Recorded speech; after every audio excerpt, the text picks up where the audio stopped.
What's up, everybody? It is Fox, and today we're going to be talking about a gun that I picked up, I would say probably about 3 or 4 months ago, but I've been holding off doing a video review on this gun because I really wanted to dive in pretty deep and get multiple rounds through this firearm and see its reliability and kind of just the overall function and joy, if I did or did not joy shooting this gun. So anyways, let's jump into this pizza box here. As you can see, it's a polymer plastic FN box. And of course, this is going to be about the 502 FN 22 LR. You may notice it is slightly different than how these come right out of the pizza box. I've done a couple of upgrades to it, but we can bypass that and of course talk about the overall function and reliability of this gun. We'll go ahead and pull out this magazine here that is not loaded, and I don't know if you can read that right there, but that is the capacity of what this magazine comes with. I'm not going to say due to YouTube. And it also comes with one with this capacity, that number there, although it is in my range bag and I did not have a chance to go out and grab it, and I do not want to walk out into the cold. So right out of the box, this gun is quite impressive as far as the way it feels. I really do like the overall grip and fitment of this gun, and especially the quality of it. You can just feel that this gun does not feel cheap made. It is very tight, but at the same time also really smooth and kind of buttery. You kind of do pick up on that FN quality just on the slide of this gun. Of course, it does have single and double action features. And really, I've enjoyed shooting 22 over the last year or two, especially training with it. And that's what kind of drawed me to this gun, was how good it felt in the hands. It had very much so a 9mm feel to it. And again, going back to that quality, it didn't really feel necessarily like a 22. Matter of fact, I'd actually handed this off over to a friend, and he thought it was a 9mm until he started further investigating it.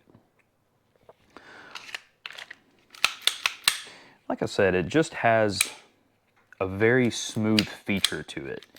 And I know that's such a generic word, but it really just describes this gun really well. It's got a step above a Glock as far as feel. Although there is one feature that I thought they may throw in, even though it is a 22, and that would be this back plate here, the plate that actually rests inside your palm.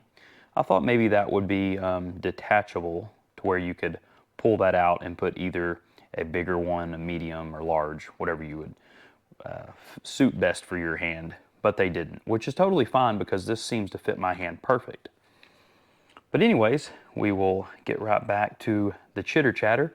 Let's cut over to a couple of rounds fired. First shots of the 502 on my end.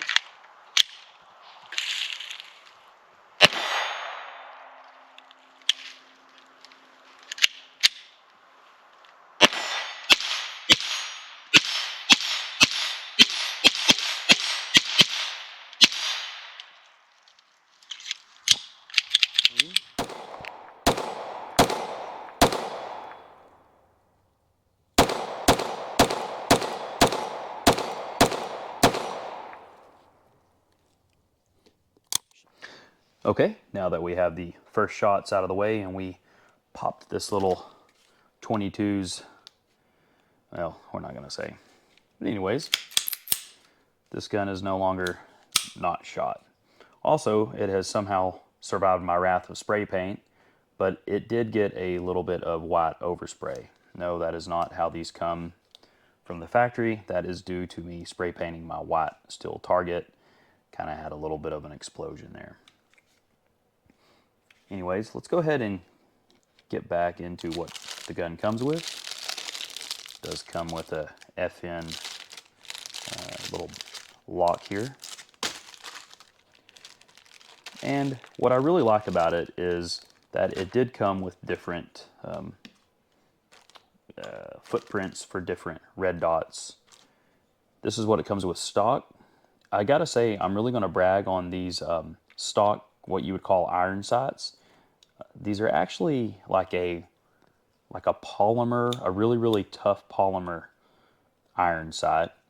But this is the plate that it comes with stock. Of course, you remove it, and the base plate in here is, of course, for my Holosun 407 green dot, and they have several other ones in here as well, with the screws, might I add, which I thought was a pretty cool feature that they threw those in there. And I do like that these iron polymer sights are co-witness. So you can actually co-witness with the green dot there.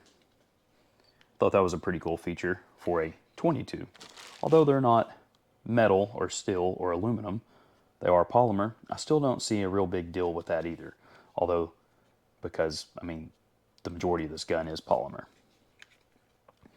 And now that we've kind of covered the green dot here, I did put the TLR 1HL light on here. This isn't something that I normally keep on it, although this is such a fun gun to shoot. I do find myself taking it out to the home range at night and ringing still with it.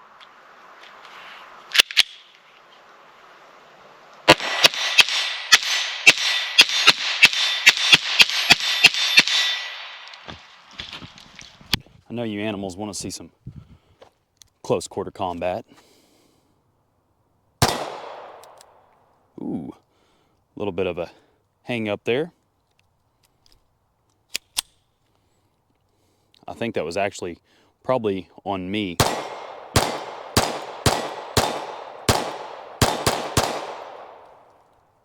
Held open. Well, so far so good. However, just because this FN 502 ran wonderfully for me and others, this here may actually cause a problem for somebody else.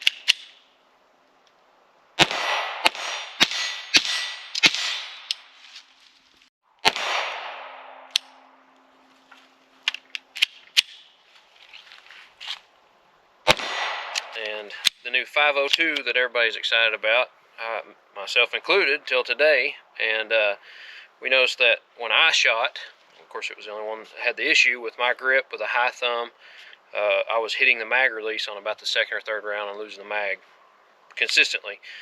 So I'll go through the grip that I was taught through multiple pistol courses.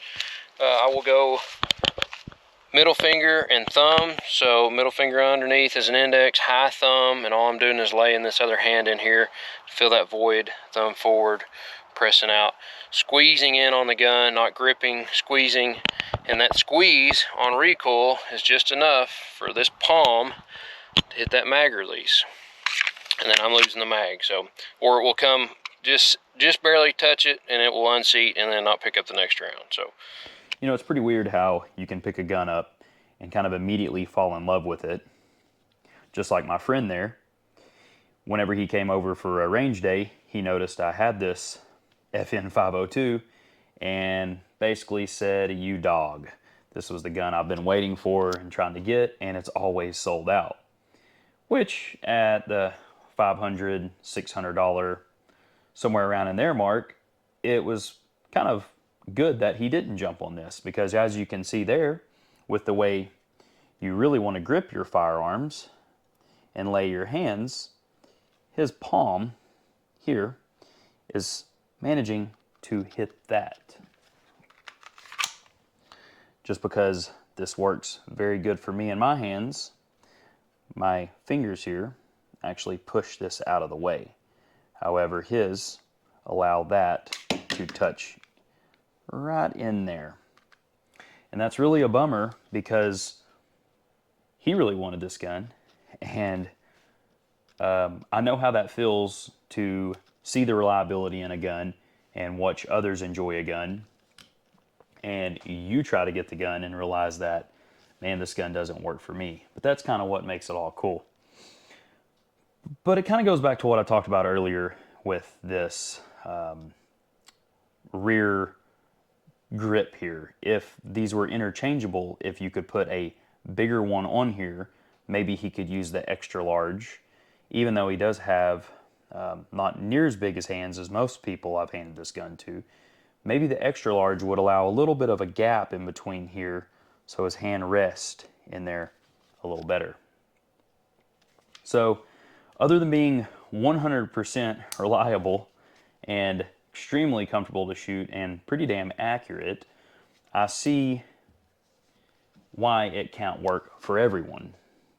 I would like to note that the majority of the ammunition we have shot through this gun was the Federal auto match. Seems to be a better 22 bullet. This stuff right here. This stuff has been 100% reliable. I did notice it took that number round mag, the smaller mag, a little bit of time to break in. Whenever I would fill it up all the way, that first charge, the 22 round would get caught and I would have to kind of assist it. But after a couple of mags full and breaking that spring in, I didn't really have any issues with it. I can't really think of any negatives for me on this 22. The more I shoot it, the more I like it. I love the looks of it. I think it just looks like a very classy gun. I think paired with a red dot up here, you really just get to see what this gun is all about and how fun it is to shoot. And the suppressor threaded ready barrel just makes it all that much more better. I really can't wait to get my suppressor, throw it on here, and put this dude to use. Few shots through the 502.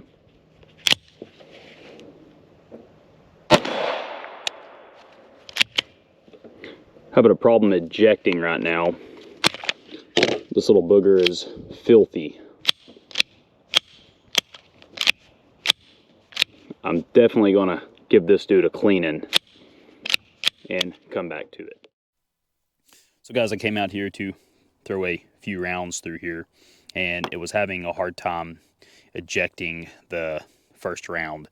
And I probably am around the 1,000, maybe 1,200 round count, maybe even a little more. It's kind of hard to keep up with, but I definitely know we're above 1,000 rounds in this. So I think it'd probably be a good time to go ahead and give it a good cleaning. So you can see here, it's definitely past its break-in point, pretty dirty. Get this barrel cleaned out, and yeah, let's see what it's got after a good little scrubbing.